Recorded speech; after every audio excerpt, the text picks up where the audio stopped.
TV La Capitale, la chaîne des régions.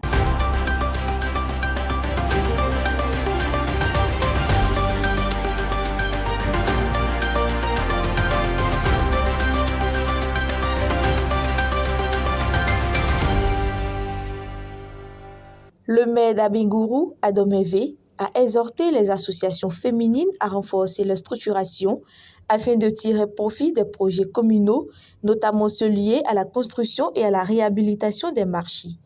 Il s'exprimait lors d'une rencontre marquée par une remise symbolique de pain en prélude à la Journée internationale des droits des femmes 2026. Cette démarche s'inscrit dans le programme communal Accompagner les jeunes et les femmes, intégré au plan stratégique de développement local visant l'autonomisation économique des femmes, majoritaires dans le secteur commercial local. Les responsables d'associations ont salué cette initiative et l'engagement du conseil municipal à soutenir durablement les femmes de la commune. La brigade de gendarmerie de Bouna a arrêté le 24 février 2026 à Vonkoro un homme de 38 ans soupçonné d'avoir facilité la sortie illégale de 25 tonnes de noix de cajou vers le Ghana. Informé par le réseau de surveillance, le procureur de la République près le tribunal de Bouna, Koulibaly Ponjon, a ordonné une opération d'interception. Si le camion transportant la cargaison a réussi à franchir la frontière, le suspect a été interpellé à son retour en Côte d'Ivoire. Une perquisition à son domicile a permis la saisie d'un autre camion contenant 55 sacs de noix de cajou destinés au Ghana. Placé en garde à vue, il sera déféré devant le pôle pénal économique et financier d'Abidjan.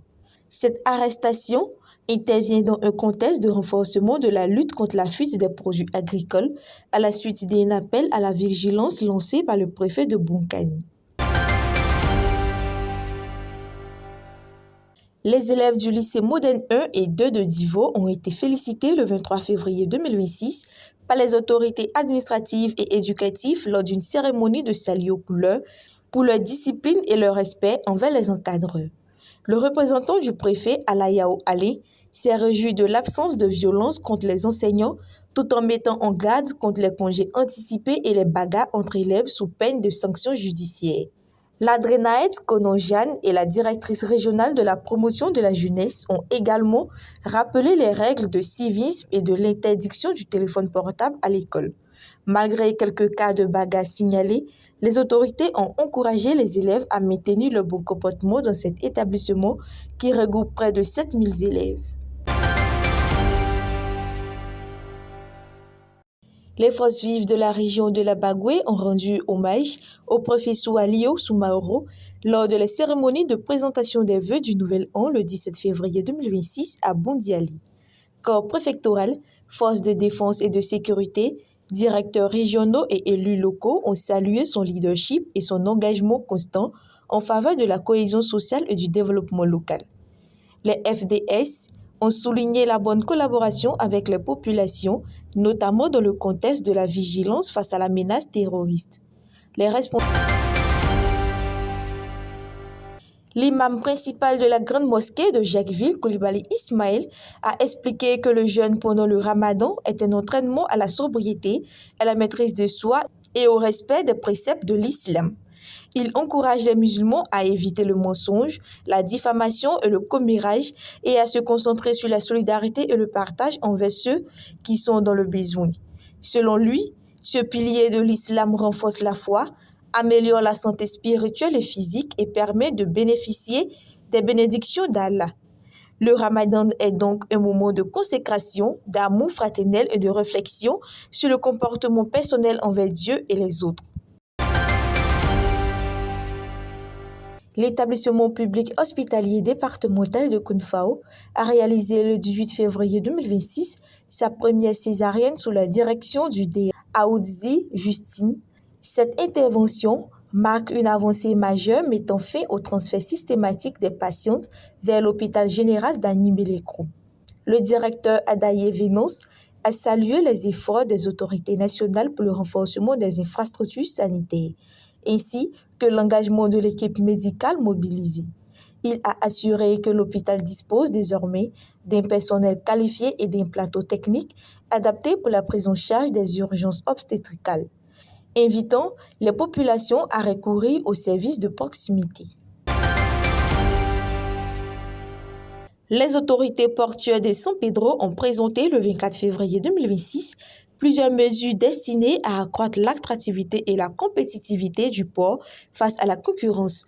Le directeur général du port autonome, Marcel Lamizana, a souligné la nécessité d'améliorer en continu les performances à travers l'optimisation des infrastructures, la fluidité des accès, la célébrité des procédures et le renforcement de la sécurité.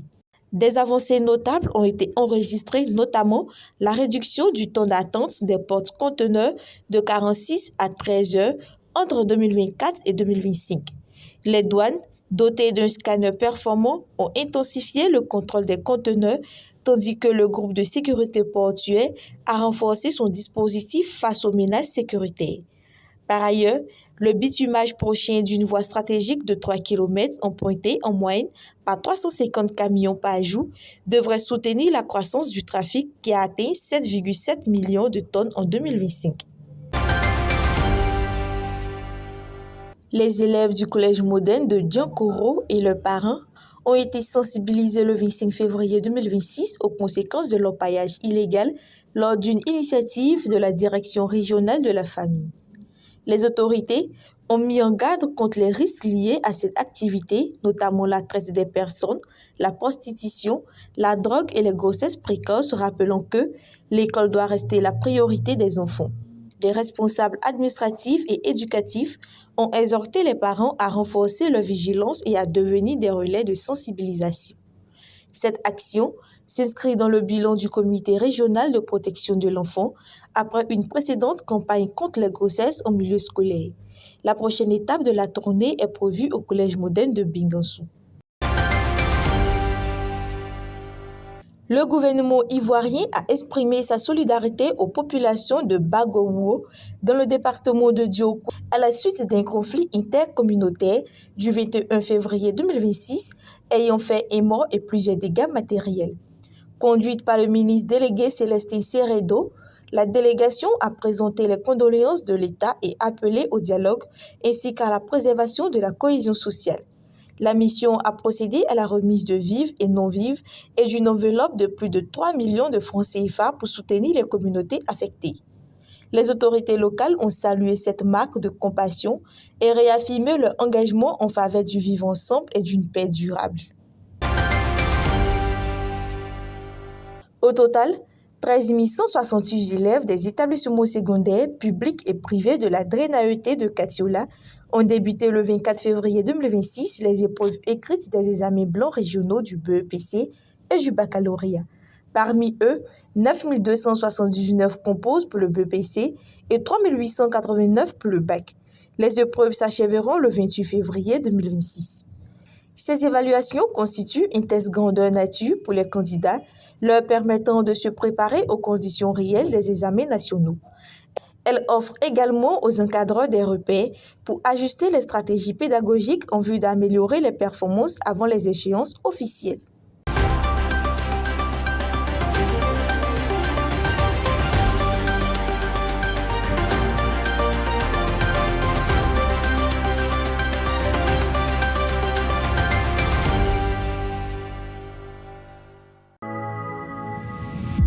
TV La Capitale, la chaîne des régions.